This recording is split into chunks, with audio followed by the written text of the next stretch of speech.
Hello, hello mga madam. Mararin na kamot. Mapasiring kita sa Kayabon Hills.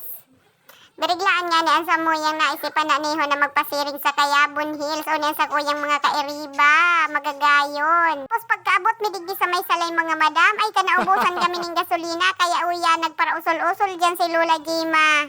Maringani taharani na kami sa bakalan ng gasolina bago kami nawaraan. Raladag sana. Uni na nga ni ako mga madam digdita nagbakal na ako ng gasolina. Oto nagharalat sa kuyang mga kaibahan. Tighalat ko lang sa kuyang uli digdi sa tindahan.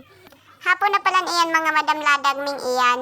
Biriglaan sa naman naka-eresipa na magdyan sa Kayabon. Uni na nga ni palaog na kami duman sa site. Duman ang agi pasiring sa Kayabon. Tapos sigin daldal dyan sa kuyang igi na nakadya na daa siya.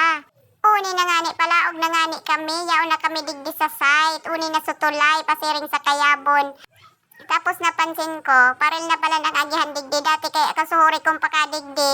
Bako pa ining arog ka niho. Ini palang paril digdi ho. Diretso na abot digdi sa Kayabon. Uni na nga ni kami nagadangadang na kami digdi. Dati pag digdi, dalan pa sana ini. Uni na nga ni mga madam nakabot na kami digdi sa Kayabon Hills. Digdi sa may salay. O iyan, pa-sunset na iyan ang pasiring kami digdi ho. Tabiriglaan nga ni. So, aragdahan na madigdi sa Kayabon Hills.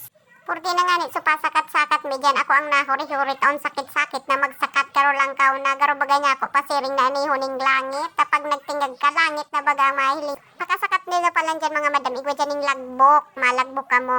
Uni na nga ni urugmaho na sa mga kairibahan ming aki. Tapos sa mga gurang ko kairiba dyan ho. Kanya-kanya na ng pwesto ng perekturan. Mapagal lang nga ni mga madam ang pagsakat. Pero pag niyaong kaladigdi sa ibabaw, worth it man talaga. Tamagayunon ang view digdi. Tapos silingunin doon yung kaibahan ko, para-paraan talaga pag picture. Sinarap-it na pati sa cellphone dyan sa kahoy para makapicture sana. Tapos susaruuto man duman sa inutan, yaan maduman ang pwesto. Ining saro day na nagagaon to, kampa puro picture. Ako nga ni dyan mga madam, sige sa naman ang pambidyohan ko. Mala ho, may ala beauty queen na bagadigding nagsiselfie. Grabe ang irat. Kaya kamo kumadigdi kamo mga madam, siguraduhin do may dara kamo ning cellphone pang selfie. Araw kaning saro na niyo, grabe mang pasoro selfie. Ay nagalakaw nga ni ko dyan madam, tamaduman ako sa ibong tahalabaon bagay ning Kayabon Hills na ini ho. Pero mahilingin do pagkagayon kambyo. Maparuson pati digdi mapresko ho na marayo. Yun na nga ni mga madam, nagalakaw na kami dyan, tamauruli na kami.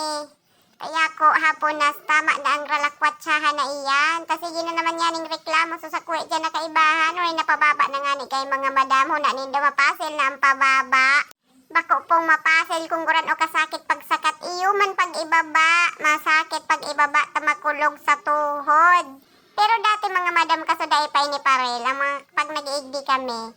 Ang mga aki, sige ang dralagan pa ibaba. Ngunyan ka dahil na pwede magdalagan tapag napadas magkadyan rungas ka kasi minto na ang agihan. Kaya tamang luway-luway lang pag mababa. Tapos uni na mga madam, nagabiyahin na kami pa uli.